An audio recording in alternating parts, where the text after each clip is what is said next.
चलिए बेटा class start करेंगे फिर।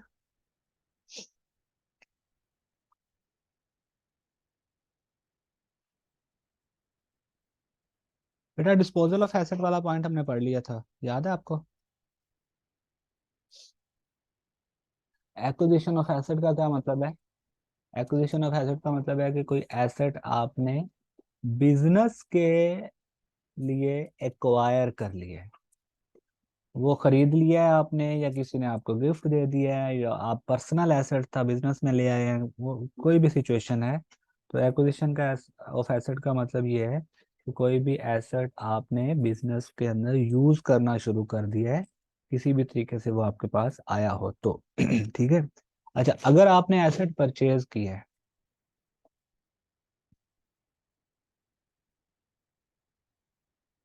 ठीक है, purchase of asset through banking channel, banking channel, ये वाला जो सेक्शन है ना, सेक्शन 75A, ये असल में है आपका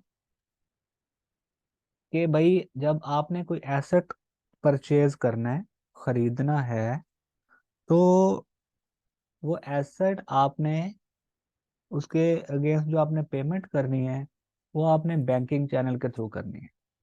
बैंकिंग चैनल का क्या मतलब है कि भाई आप क्रॉस चेक के थ्रू पेमेंट करें, या फिर कोई डिमांड ड्राफ्ट बना लें, या पे ऑर्डर बना लें, या कोई भी क्रॉस बैंकिंग इंस्ट्रूमेंट, कोई ऐसा तरीका बनाएं जिसमें आप बायर हैं, एसेट खरीद रहे हैं, आपके बैंक अकाउंट से पैसे निकल रहे हो और सेलर के बैंक अकाउंट में पैसे जा रहे हो, पूरी एक ट्रेल बन जाए।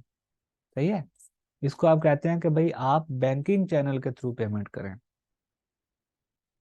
बैंकिंग चैनल के थ्रू पेमेंट करें। ठीक है। अच्छा, अगर आप खरीद रहे हैं कोई इमूवेबल, अगर आप खरीद रहे हैं कोई इमूवेबल प्रॉपर्टी, इमूवेबल प्रॉपर्टी क्या होता है जी?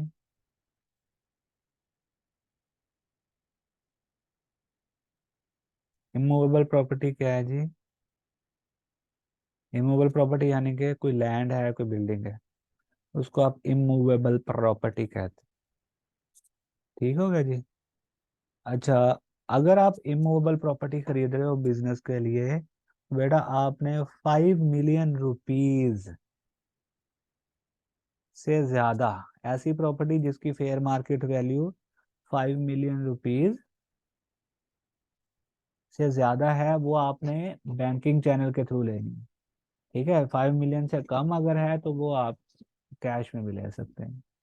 और इमूवेबल प्रॉपर्टी के अलावा एनी अदर एसेट, यानी कि मूवेबल प्रॉपर्टी बचता है फिर आपके पास, having fair market value of more than 1 million rupees. ठीक है, ऑफ मोर देन, अगर तो आपके पास इमूवेबल प्रॉपर्टी है तो 5 मिलियन से ज्यादा हो, कैश में लेनी है। अगर मूवेबल प्रॉपर्टी है तो 1 मिलियन से ज्यादा हो, कैश में नहीं लेनी है, आपने बैंकिंग चैनल के थ्रू लेनी है। ठीक है। तो इमूवेबल प्रॉपर्टी के लिए 5 मिलियन से ज्यादा हो, बैंक से लेनी है। और अगर मूवेबल प्रॉपर्टी है या कोई और एसेट है तो फिर 1 मिलियन से ज्यादा हो तो बैंक से पेमेंट करनी है। In case the transaction is not undertaken by the banking channel, अगर आपने ट्रांजैक्शन बैंकिंग चैनल से नहीं की तो फिर क्या होगा? Such asset shall not be eligible for any allowance, depreciation, initial allowance, amortisation और प्री कमेंसमेंट एक्सपेंडिचर। अगर आपने इमूवेबल प्रॉपर्टी खरीदी 50 लाख या 5 मिलियन से ज्यादा थी, आपने कैश में खरीद ली, ठीक है, आपको कोई मना नहीं करेगा, लेकिन आपको उस प्रॉपर्टी की ना कोई डेप्रिसिएशन मिलेगी, ना ही कोई इनिशियल अलाउंस मिलेगा, ना ही अमोर्टाइजेशन वगैरह मिलेगी। बात समझ आ रही है?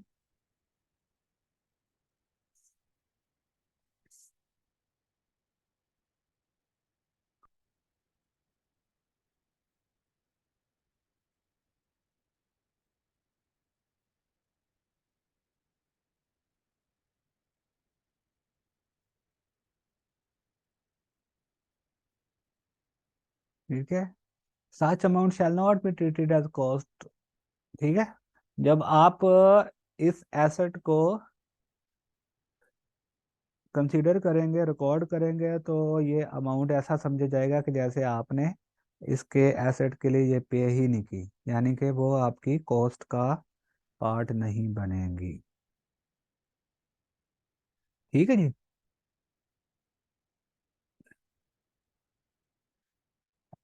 चलें जी, अब अगला सेक्शन है हमारा कॉस्ट का, कि भाई आपने देखें, जब भी हम क्या करते हैं कि जब हम किसी भी एसेट को फर्ज करें कि वो टेंजिबल एसेट है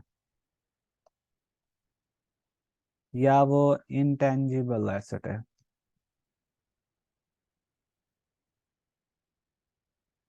ठीक है, टेंजिबल एसेट है या इनटेंजिबल एसेट है।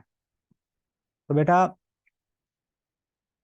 देखें, टेंजिबल एसेट के लिए आपको डेप्रिसिएशन की कैलकुलेशन करनी है, इनटेंजिबल आप एसेट के लिए आपको अमोर्टाइजेशन की कैलकुलेशन करनी है।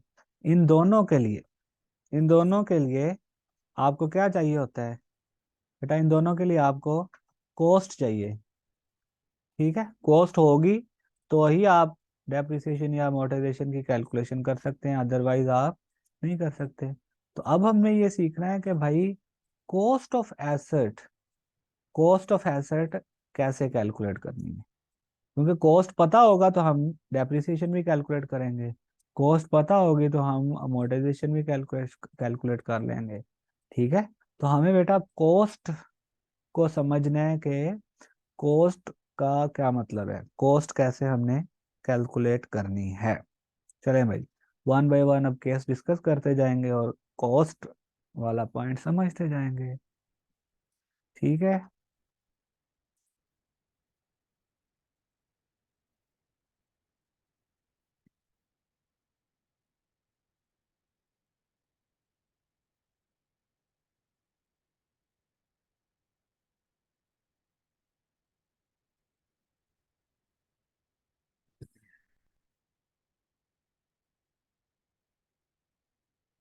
अच्छा जी, अगर आपने एसेट परचेज किया है तो फिर कॉस्ट कैसे कैलकुलेट होनी है? ठीक है, देखें भाई, गौर से समझिएगा। Consideration given for the asset, जो आपने एसेट खरीदा है उसके अगेंस्ट जो आपने कंसिडरेशन दी है पैसों में या इन काइंड, वो आपकी कॉस्ट है। विच शैल इंक्लूड, कंसिडरेशन क्या हो सकती है? फर्ज करें कि आपने अगर कोई इन काइंड कंसिडरेशन दी है तो उसकी फेयर मार्केट वैल्यू। फर्ज करें कि आपने एक एसेट ए खरीद लिया, उसके अगेंस्ट आपने एसेट बी भी दिया और कुछ पैसे भी दिए, तो आपने जो एसेट खरीदा उसकी कॉस्ट क्या है? जो आपने पैसे दिए एडिशनल, प्लस जो आपने एसेट दिया है उसकी फेयर मार्केट वैल्यू। ठीक है जी।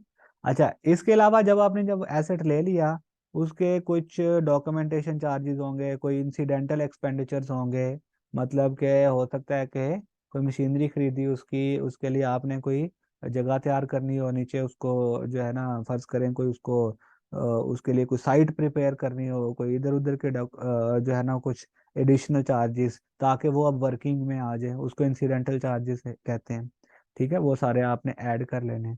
ठीक है, और फिर कोई भी और एक्सपेंडिचर जो कि आपको उसको अल्टर करने में लगता है। फॉर एग्जांपल, आपने एक मशीनरी खरीद ली और आपने अपने बिजनेस में इस्तेमाल करना शुरू करनी है अभी, तो उससे पहले आपको उसमें कुछ अल्ट्रेशन करानी है ताकि वो आपके बिजनेस के लिए फिट बन जाए। तो उसकी अल्ट्रेशन या इम्प्रूवमेंट की जो कॉस्ट है वो भी आपकी कॉस्ट ऑफ एसेट में शामिल हो जाएगी। ठीक है, सही है जी। परचेज ऑफ एसेट, उसकी कॉस्ट आप ये एग्जांपल के थ्रू भी समझ सकते हैं, घर में करेंगे समझ आ जाएगी। Next, the cost of personal asset treated as acquired by the business. देखा भाई, आपके घर में एसी लगा हुआ था लेकिन आपके ऑफिस में गर्मी थी, तो आपने क्या किया? घर का एसी जो कि पर्सनल था वो उसे उतार के अपने ऑफिस जाके लगा लिया। इसका क्या मतलब है कि पर्सनल एसेट आपने बिजनेस में लगा लिया, अब आपने उसके अगेंस्ट कोई पेमेंट तो की ही नहीं। तो आप इसकी कॉस्ट कैसे कैलकुलेट करेंगे?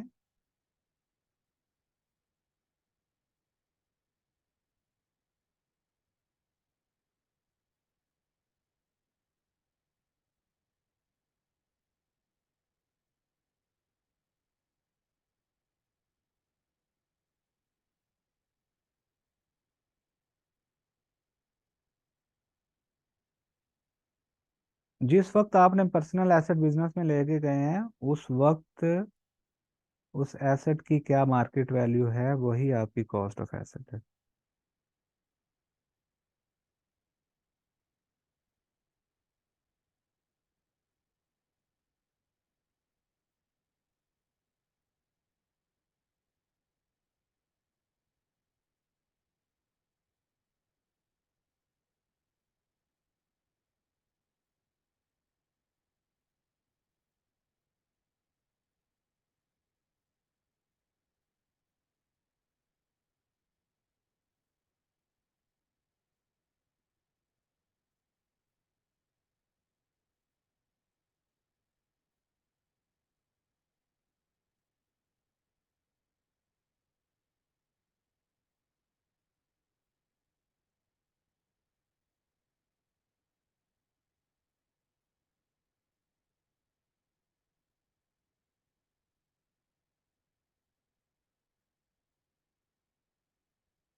ठीक है भाई। अच्छा, जो उसके बाद the cost of an asset produced और कंस्ट्रक्टेड। समटाइम्स क्या होता है कि आप एसेट खरीदते नहीं है बाहर से, आप उसे खुद ही कंस्ट्रक्शन कर लेते हैं। फॉर एग्जांपल कोई बिल्डिंग है, आप उसकी कंस्ट्रक्शन कर लेते हैं। कोई मशीनरी है, उसको आप अपने बिजनेस में इस्तेमाल करना चाहते हैं तो खुद ही बनवा लेते हैं आप। तो इसका मतलब ये है कि आपने, इसका मतलब ये है कि भाई आपने क्या किया है, उसको कंस्ट्रक्शन किया है। तो उसके लिए आपने क्या करना है भाई, जितनी भी कंस्ट्रक्शन कॉस्ट है उसको ऐड करते जाना है, करते जाना है। जितनी भी लेबर वगैरह के चार्जेस हैं वो भी ऐड कर देने हैं। जितने भी आपके ओवरहेड्स के एक्सपेंसेस हैं वो एलोकेट होंगे, वो भी आपने ऐड कर देने हैं, तो आपकी कंस्ट्रक्शन कॉस्ट बन जाएगी। यानी कि मटेरियल कॉस्ट, वेजेस कॉस्ट, जो भी आपने कंज्यूमेबल्स वगैरह यूज किए हैं, या आपने फैक्ट्री ओवरहेड्स यूज किए हैं, वो भी आपने ऐड कर देने, तो कॉस्ट बन जाएगी।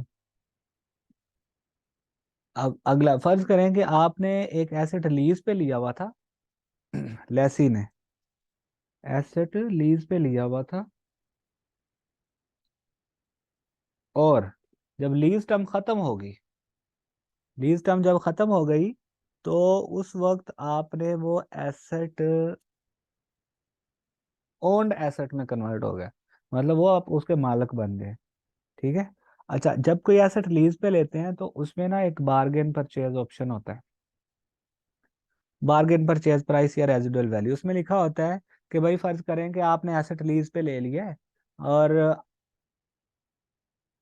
अगर आप इंस्टॉलमेंट्स पे करते जाएंगे तो आपने टोटल कितनी इंस्टॉलमेंट्स पे करनी है, 22 इंस्टॉलमेंट्स फर्ज करें उसमें लिखा हुआ है। 22 इंस्टॉलमेंट्स हैं एंड वाली। 22 इंस्टॉलमेंट्स पे करने के बाद आपकी लीज खत्म हो जाएगी, और उस वक्त आपने 70,000 रुपीज पे करना है, और एसेट आपको दे दिया जाएगा। अच्छा, उसी एग्रीमेंट में लिखा है कि अगर आपने सेवन्थ इंस्टॉलमेंट से पहले पहले एसेट लीज खत्म करके एसेट अपने नाम पे करना है, तो आपने 1 मिलियन रुपीज देना है। अगर आपने सेवन्थ इंस्टॉलमेंट के बाद और 11th इंस्टॉलमेंट से पहले देना है तो इतने पैसे देंगे। अगर 17 इंस्टॉलमेंट से पहले लेना है तो इतने पैसे देंगे। 22 इंस्टॉलमेंट से पहले लेना है तो इतने पैसे देंगे। 22 इंस्टॉलमेंट्स के बाद लेना है तो आपने इतने पैसे देंगे। अब किसी भी पॉइंट ऑफ टाइम पे आपको लगता है कि मैंने लीज खत्म करा के एसेट को अपने नाम खरीदना है, तो आपने एग्रीमेंट के मुताबिक जिस कैटेगरी में आप फॉल करेंगे, उस कैटेगरी के मुताबिक आपकी कॉस्ट होगी। फॉर एग्जाम्पल, आप कहते हैं कि मैंने 5 इंस्टॉलमेंट्स पे कर दी हैं, तो मैं अब एसेट को अपने जो है ना लीज खत्म करा के खुद खरीदना चाहता हूँ। तो एग्रीमेंट में लिखा हुआ है 1 मिलियन रुपीज दे दें, तो आप क्या करेंगे, 1 मिलियन रुपीज दे के एसेट अपने नाम करा लेंगे। अब आपके एसेट की कॉस्ट 1 मिलियन रुपीज है। ठीक है। अगर आप कहते हैं कि भाई लेट्स सपोज 11 इंस्टॉलमेंट्स हो गई हैं, तो आप कहते हैं कि अब 12th इंस्टॉलमेंट्स हो गई है, तो अब मैंने एसेट को अपने नाम पे करना है, तो आप बेटा ये 5 लाख रुपए दे के एसेट अपने नाम पे कर लेंगे। तो जितनी अमाउंट पे करके आप एसेट अपने नाम पे करेंगे वही आपकी कॉस्ट है। इसको हम कहते हैं कि भाई आपके पास बार्गेन परचेज ऑप्शन है या परचेज प्राइस है लीज वाले एसेट की। ठीक है। तो इट मीन्स के भाई अगर आप मेच्योरिटी पे एसेट खरीदना चाहते हो या प्री मेच्योर टर्मिनेशन, इसका मतलब मेच्योरिटी का मतलब है 22 इंस्टॉलमेंट पूरी करने के बाद एसेट आप 70,000 पे करके ले लें। प्री मेच्योर का मतलब यह है कि पूरी इंस्टॉलमेंट्स पे ना करें, बीच में ही लीज खत्म करके एसेट ले लें। ठीक है। तो बेटा आपकी कॉस्ट जो है ना उसी हिसाब से होगी। अगर आप 7th इंस्टॉलमेंट से पहले पहले लेना चाहेंगे आपकी कॉस्ट ये होगी। अगर 7 के बाद लेना चाहेंगे इतनी होगी। अगर 11 इंस्टॉलमेंट के बाद करना चाहेंगे इतनी कॉस्ट होगी। तो ये लीज के एसेट की कॉस्ट इस तरह से डिटरमिन की जाती है।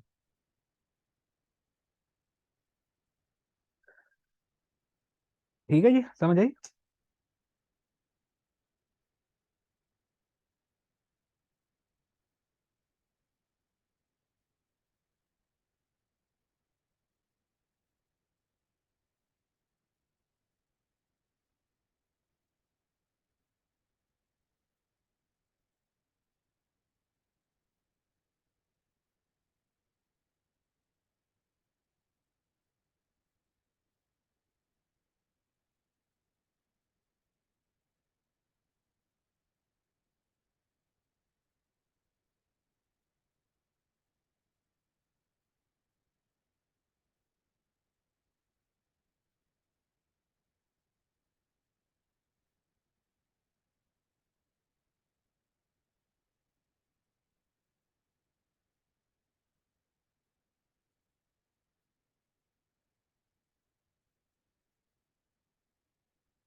बेटा आवाज मैं बोला ही नहीं था।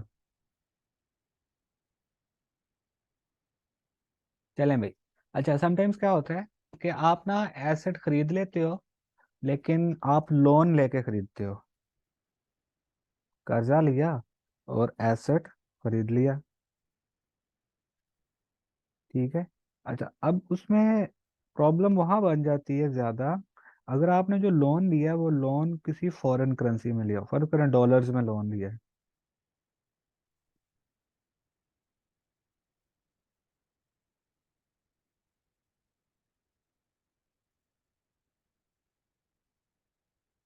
अगर बेटा डॉलर्स में लोन लिया है तो आपके पास तो पाकिस्तानी करेंसी है, तो उसकी वजह से ना डॉलर का जो एक्सचेंज फैक्टर है ना, वो कई दफा क्या होता है, वो आपकी एसेट की कॉस्ट को बढ़ा देता है या कम कर देता है।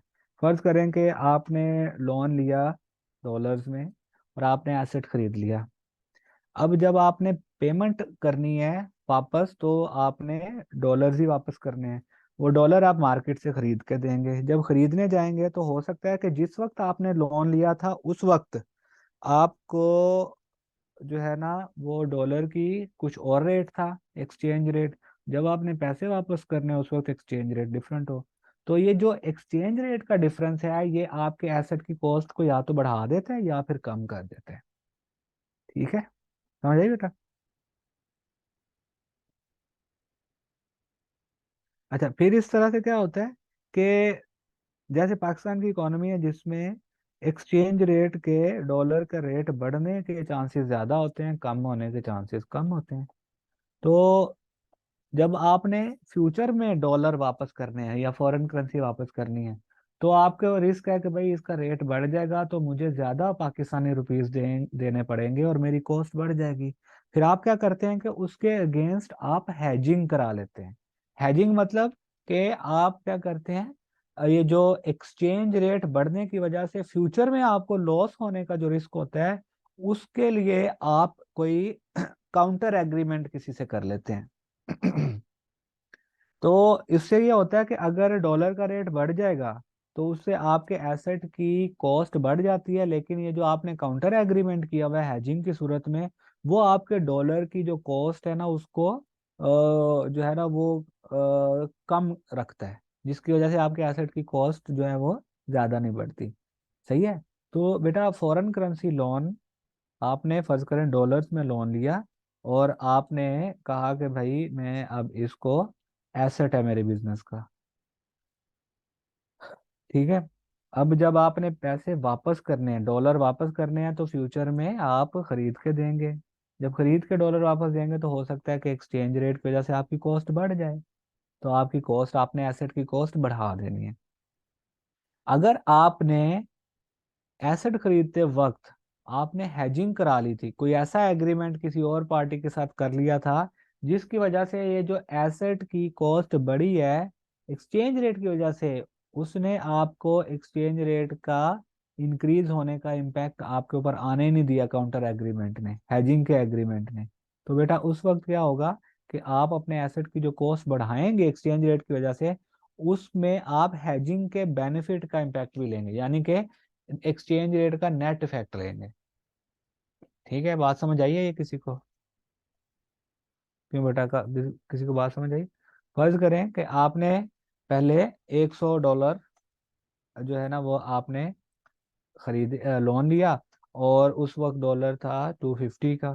तो आपने कहा कि भाई इंटू 250, ₹25,000 हो गया।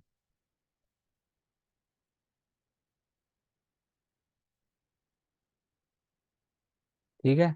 अच्छा, जब आप एसेट, ये आपने, आपके एसेट की ये कॉस्ट होगी। ठीक है। अच्छा जी, जब बेटा आपने क्या किया, जब आप लोन की रीपेमेंट करने गए तो उस वक्त आपका डॉलर हो चुका हुआ था 300 का। डॉलर कितने का हो गया था? 300 का।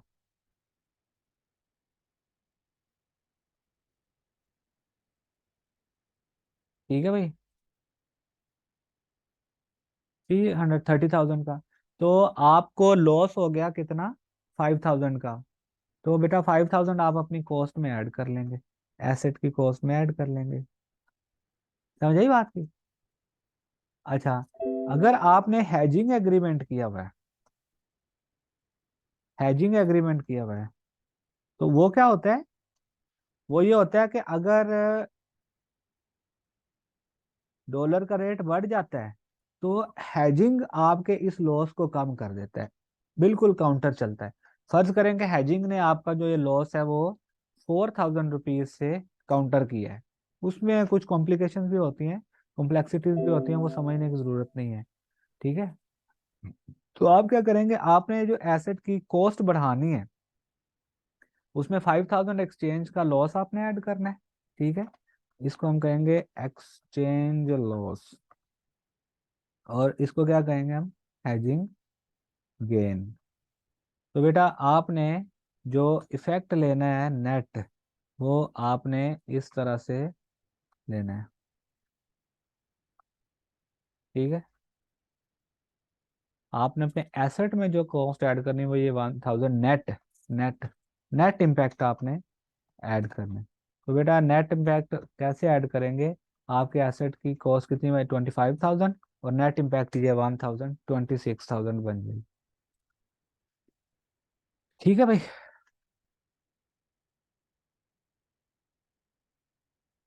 ये इसके अगेंस्ट भी चल सकता है, हो सकता है कि डॉलर का जो 300 हुआ है वो आपका कितना हो जाता, वो हो जाता भाई 150, 180 लेट्स सपोज हो जाता। अगर 180 हो जाता तो उस सूरत में हम क्या करते, आप 18,000 पे आ जाते। तो आपकी कॉस्ट पहले 25,000 थी, अब 18,000 है।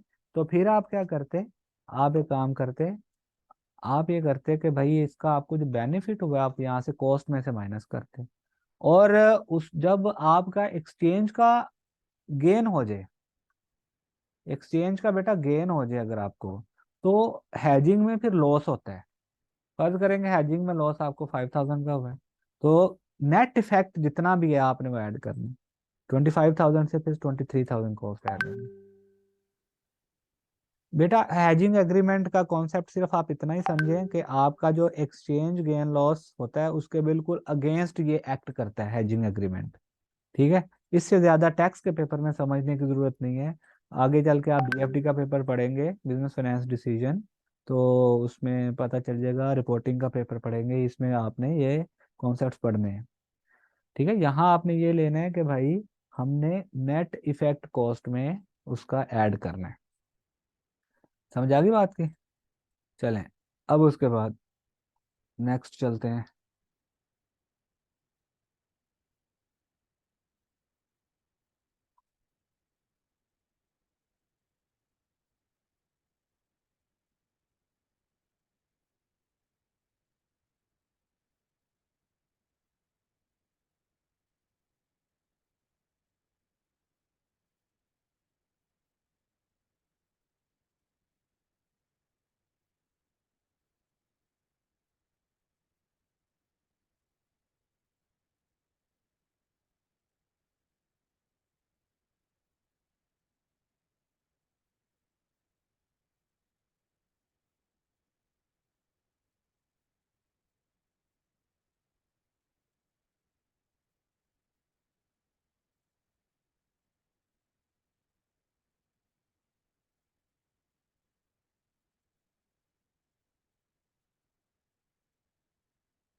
बेटा बिल्कुल हमने सारे हेड्स के क्वेश्चंस करने हैं।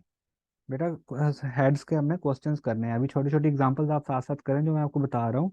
और इसके अलावा प्रैक्टिस किट में ना, आई कैप की प्रैक्टिस किट में जो क्वेश्चन है छोटे छोटे वो आप अपने तौर पर करें। हमने अभी complete question income tax ordinance के करने हैं। ठीक है। न्यूमेरिकल क्योंकि पेपर में आना है तो वो हमें वो तैयार करना पड़ेगा बता। ठीक है।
बेटा वो सॉल्व होंगे ना, वो हम करेंगे, क्लास में भी करेंगे, लेकिन आप अपनी कोशिश जरूर जारी रखें, ठीक है। जहाँ से कोई बात नहीं समझ आती तो आप मेरे से पूछ भी सकती हैं किसी भी टाइम। आप भेज दिया करने, मैं बता दिया करूँगा, कोई मसला नहीं।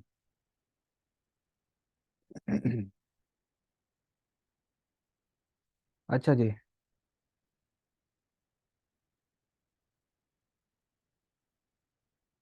अच्छा बेटा, समटाइम्स क्या होता है कि आप फर्ज करें।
अच्छा बेटो, समटाइम क्या होता है कि फर्ज करें कि आपने कोई एसेट अपने बिजनेस के लिए लिया है, लेकिन आपने उसके अगेंस्ट पैसे नहीं दिए, कोई सर्विस दी है, कोई सर्विस दी है, किसी का कोई काम कर दिया, फर्ज करें उसके अगेंस्ट आपको एसेट मिल गया। फर्ज करें कि आप एक काम करते हैं, आप टैक्स कंसल्टेंट हैं, ठीक है, आप लोगों को टैक्स की सर्विस देते हैं। तो आपने किसी को टैक्स की सर्विस दी, और उसके अगेंस्ट आपने उससे लेना था 50,000 रुपीज। कितने लेने थे? 50,000 रुपीज। आपने 50,000 रुपीज नहीं लिए, आपने उसे कहा कि भाई मुझे आप एक काम करें, एसेट दे दें, ठीक है, कोई लैपटॉप दे दें मुझे आप, ठीक है। तो उसने आपको लैपटॉप दे दिया। वो लैपटॉप की जो वैल्यू है वो मार्केट में है 70,000। तो आपने जो उसको टैक्स की सर्विस दी है उसके अगेंस्ट आपने 50,000 लेना था। आपने अब उससे ले लिया लैपटॉप 70,000 का, तो आप एडिशनल 20,000 रुपीज उसको मजीद पे करेंगे। तो आपके जो एसेट की यानी कि लैपटॉप की जो कॉस्ट है वो होगी 70,000, क्योंकि 50,000 की आपने उसके लिए टैक्स की सर्विस दी है, और 20,000 रुपीज अब आपने उसको पे कर दिया। अब ये आपने जो टैक्स की सर्विस दी है ये तो आपकी इनकम थी, जिसको आपने एसेट के थ्रू रिकवर कर लिया है, ठीक है। तो बेटा अब आपकी ये इनकम चार्जेबल टू टैक्स हो या आपकी इनकम एग्जेम्प्ट हो, इससे कोई फर्क नहीं पड़ता। जो आपने एसेट खरीदा है उसमें आपकी वो सर्विस की कॉस्ट जो आपने लेनी थी, वो प्लस जो एडिशनल आपने पैसे दिए हैं, वो आपकी कॉस्ट ऑफ एसेट कंसीडर किए जाएगा। ये दोनों पॉइंट्स में ही है, ठीक है। अच्छा, समटाइम्स क्या होता है कि जब आप कोई एसेट खरीद लेते हो या एसेट बिजनेस में ले आते हो, तो गवर्नमेंट आपको कुछ सब्सिडी दे देती है, कुछ कमीशन दे देती है, कुछ बचत दे देती है। तो आपने अपनी कॉस्ट ऑफ एसेट में से वो गवर्नमेंट की सब्सिडी या ग्रांट जिसको हम कहते हैं वो माइनस करना है, क्योंकि वो आपकी कॉस्ट ऑफ एसेट नहीं है, ठीक है बेटा। चलें आगे, ये एग्जांपल आपने करनी है कॉस्ट ऑफ एसेट के हवाले से, ये आपको समझ आ जाएगी, ठीक है। ठीक है बच्चों।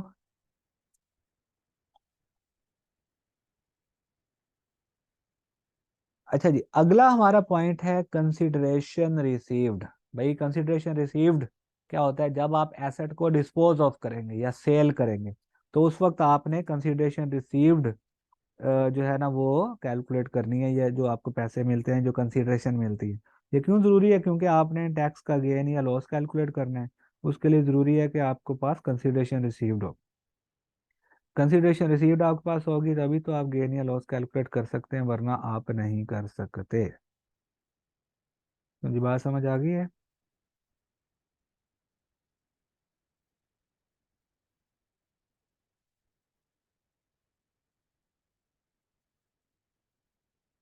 अच्छा बेटा, अब कंसिडरेशन रिसीव्ड में क्या होता है? अगर आपने कोई एसेट बेचा है तो आपको उसके अगेंस्ट कोई पैसे मिलेंगे, या हो सकता है कि उसके अगेंस्ट आपको कोई और एसेट मिल जाए प्लस पैसे मिल जाए, ठीक है, इस तरीके से।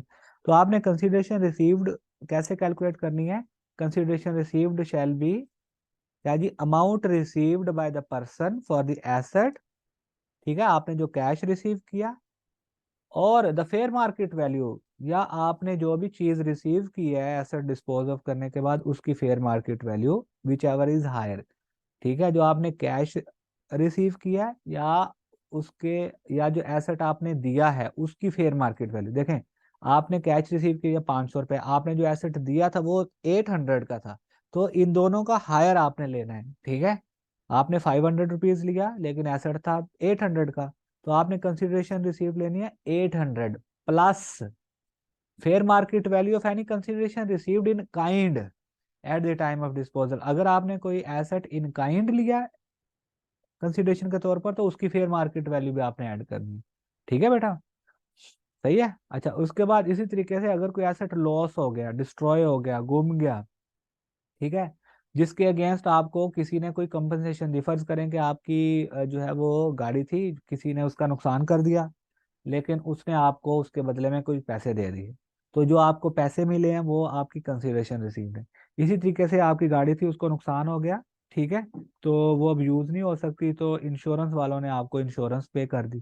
तो इस तरह से कोई इंश्योरेंस पे हुई है, कोई सेटलमेंट के तौर पर पैसे मिले हैं, या कोई कोई जुडिशियल डिसीजन के तौर पर आपको पैसे मिले हैं, तो बेटा वो आपकी कंसिडरेशन रिसीव्ड में ऐड कर ले जाते हैं, ठीक है।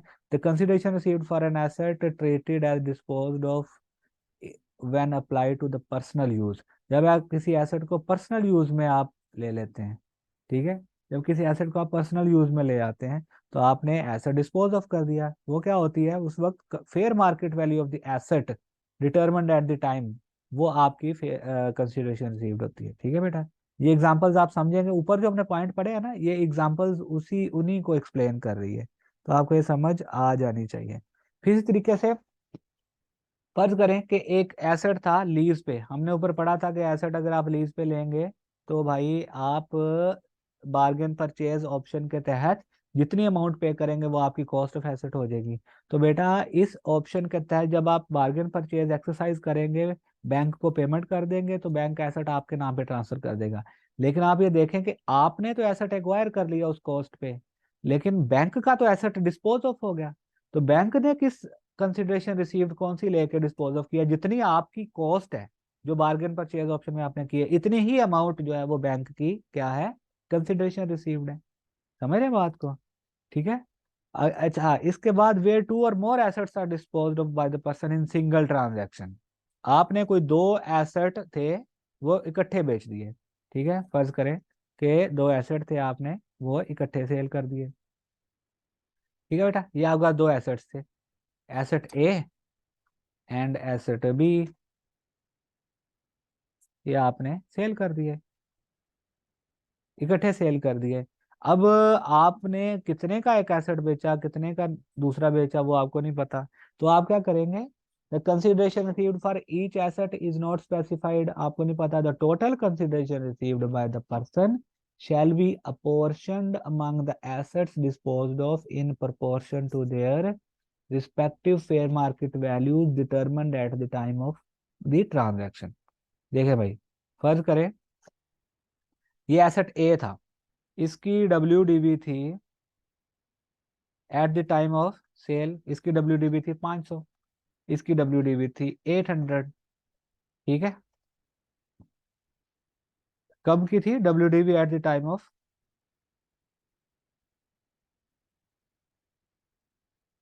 Eight the time of sale ये थी। लेकिन इस इन दोनों एसेट्स की fair market value at the time of sale क्या थी, फेयर मार्केट वैल्यू क्या थी, इसकी 1000 लेट्स सपोज और इसकी 1500, ये इनकी फेयर मार्केट वैल्यूज थी।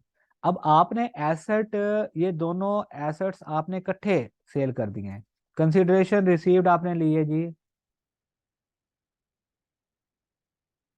कंसिडरेशन रिसीव्ड आपने जो ली है वो है लेट्स सपोज 30,000, सॉरी 30,000 नहीं, आपने ये, ओहो ये 1500 लिखना था, क्या लिख दिया।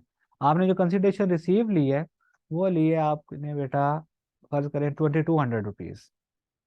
ठीक है, दोनों एसेट्स आपने इकट्ठे बेच दिए लेकिन कंसिडरेशन रिसीव्ड आपने ली है 2200 रुपीज। अब कितनी कंसिडरेशन रिसीव्ड एसेट ए की है और कितनी कंसिडरेशन रिसीव्ड आपकी जो है वो एसेट बी की है, ये नहीं अब आपको पता। इसको आप क्या करेंगे, आप प्रोपोर्शनेट करेंगे। ठीक है, कैसे प्रोपोर्शनेट करेंगे मैं आपको बताता हूँ। आप करेंगे इन दोनों को ऐड करेंगे। ठीक है, देखें इस फेयर मार्केट वैल्यू को इसको ऐड करेंगे तो आपकी टोटल फेयर मार्केट वैल्यू क्या बन जाएगी बेटा, टोटल फेयर मार्केट वैल्यू क्या बन जाएगी, 2500 रुपीज। ठीक है, अच्छा अब देखें, अगर मैं आपसे कहूं कि भाई ये 2500 रुपीज का कितने परसेंट ये वाला एसेट की फेयर मार्केट वैल्यू और कितने परसेंट इस एसेट की फेयर मार्केट वैल्यू है, तो आप कैसे निकालेंगे, आप ये निकालेंगे कि भाई 1000 rupees divided by, divided by 2500, ऐसे ही निकलेगी ना आपकी प्रोपोर्शन, कितने परसेंट, क्यों बेटा ऐसे ही निकलेगी, क्यों बेटा ऐसे ही निकलेगी ना, 40%। ठीक है, अच्छा इसी तरीके से आप क्या करेंगे, इसका प्रोपोर्शनेट कैसे निकालेंगे, 1500 डिवाइडेड बाई 2500, तो ये कैसे निकलेगी, इसकी निकलेगी आपके 60% ऐसे। ठीक है, तो आप क्या करेंगे, ये जो कंसिडरेशन रिसीव्ड है ना, एसेट ए की, वो कैसे निकालेंगे आप? 2200 मल्टीप्लाइड बाय 40%। 40%। इसी तरीके से आप क्या करोगे? 2200 मल्टीप्लाइड बाय 60%। ठीक है बेटा? क्यों बेटा, समझ आइए? इसकी कंसिडरेशन रिसीव्ड आपको मिल जाएगी 880, और इसकी मिल जाएगी 1320। तो टोटल कंसिडरेशन आपकी कितनी होगी? 2200, जो कि आपने ये देखें रिसीव की थी। ठीक है भाई?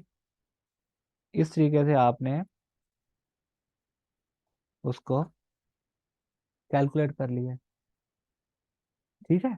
तो ये अब आप क्या करेंगे? ये कंसिडरेशन रिसीव्ड है, इसमें से आप लेस करोगे, क्या करोगे भाई? डब्ल्यूडी भी लेस करोगे। डब्ल्यूडी भी लेस करोगे ना। तो जब गेन और लॉस जो कैलकुलेट करना है आपने, तो आपकी ये बेटा ये 500 ये डब्ल्यूडी भी है। ठीक है? ये लेस करोगे, और इसकी 800 है। ठीक है?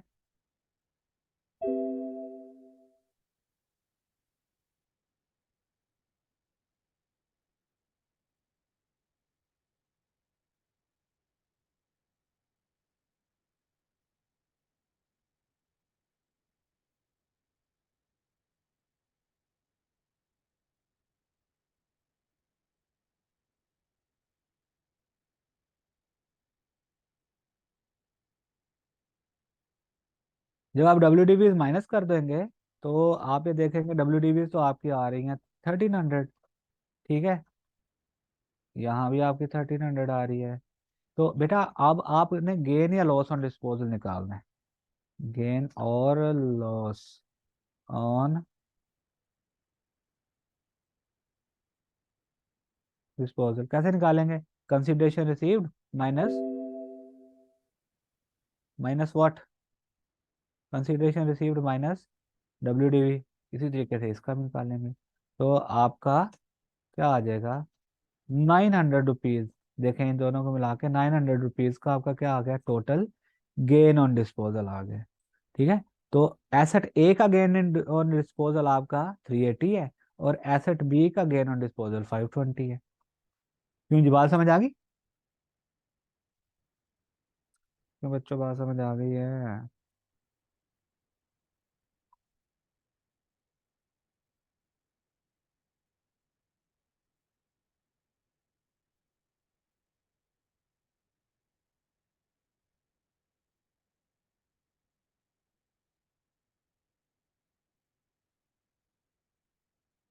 ठीक है जी।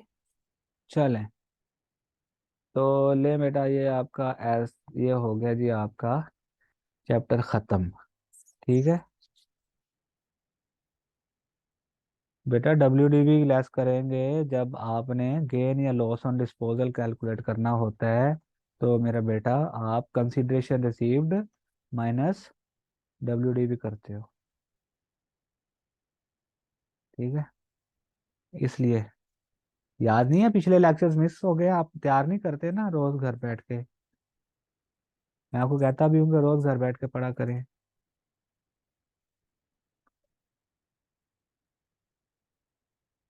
हमारा टॉपिक ये था कि कंसिडरेशन रिसीव्ड कैसे कैलकुलेट करनी है, वो हमने सीख लिया। मेन टॉपिक हमारा बेटा ये था। अब कंसिडरेशन हमें चाहिए क्यों होती है? वो इसलिए चाहिए होती है क्योंकि हमने गेन या लॉस ऑन डिस्पोजल निकालना होता है अल्टीमेटली। वो निकालने के लिए आपको डब्ल्यू माइनस करनी पड़ती है। ठीक है बेटा? चलें, इनकम फ्रॉम बिजनेस थ्योरेटिकली खत्म हो गया। आपका एक टॉपिक रह गया, stock stock in hand, stock in trade वाला। वो थोड़ा सा लंबा टॉपिक है, टेक्निकल भी है। आप इसको करें, बाकी इंशाल्लाह हम अगली क्लास में करते हैं।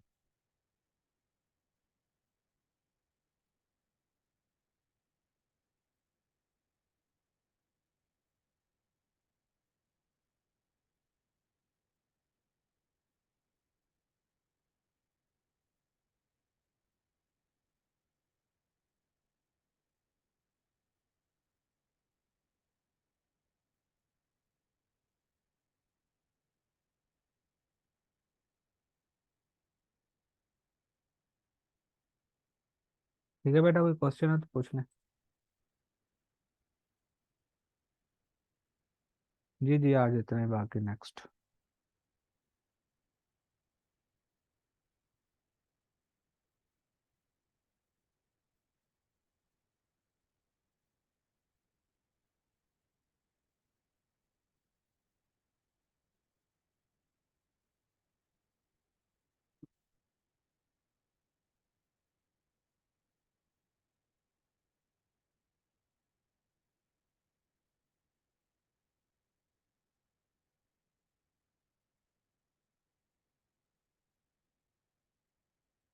इसका बेटा फुल क्वेश्चन फॉर्मेट हमने ना सारे हेड्स का कंप्लीट करना है, वो हम करेंगे इकट्ठा ही।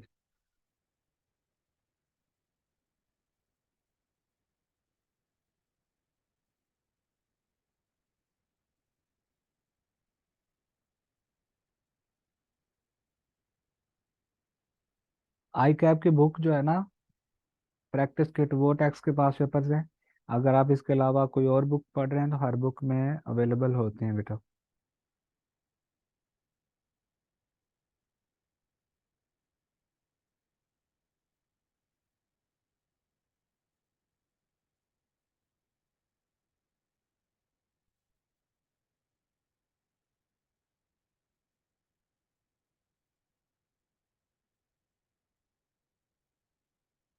बेटा आई कैप के क्वेश्चन पेपर्स है ना वो, प्रैक्टिस क्वेश्चन वही करेंगे, वो काफ़ी हैं। आप ये देखें, वो आप करना शुरू करें ना, तो वही नहीं कंप्लीट होंगे आपसे। एक्स्ट्रा एक्स्ट्रा कहाँ से क्या करेंगे आप? ठीक है, अगर मैं भी आपको दूंगा तो वही दूंगा ना। आई कैप के लेवल के उन्हीं की हमें प्रैक्टिस करनी चाहिए।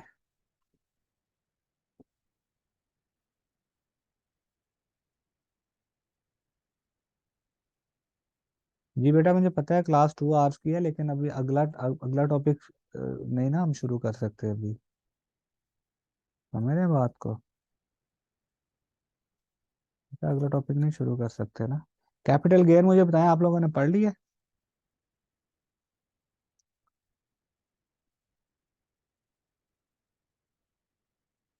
कैपिटल गेन कितना रह गया है वो, मेरे ख्याल से सर कह रहे थे। अच्छा अच्छा, चलें ठीक है। चलें कोई बात नहीं, तब तक आप कैपिटल गेन पढ़ लेंगे, फिर उसके बाद हम लोग अगला हेड शुरू कर देंगे,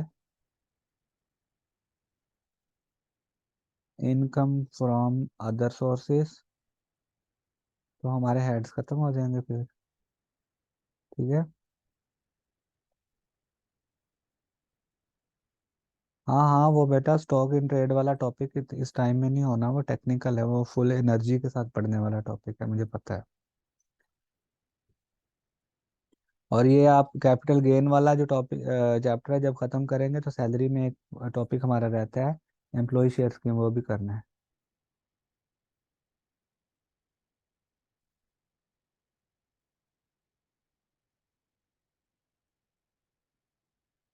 कैपिटल गेन का सारा चैप्टर सारा कवर ही कराएंगे आपको।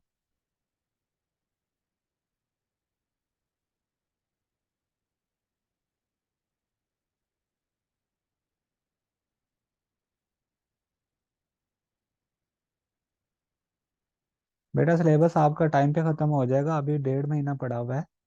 आप ये देखें कि हमने मेजर ये हेड किया है, बिजनेस खत्म कर लिया है, सैलरी खत्म कर लिया है, प्रॉपर्टी खत्म कर लिया है, बेसिक्स पढ़ लिए हैं, अभी कैपिटल गेन आपका ख़त्म होने वाला है।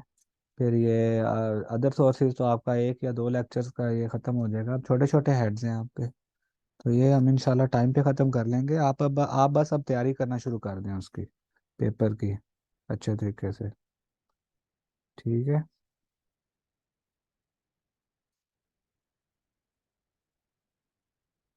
वेलकम जी, वेलकम है बेटा।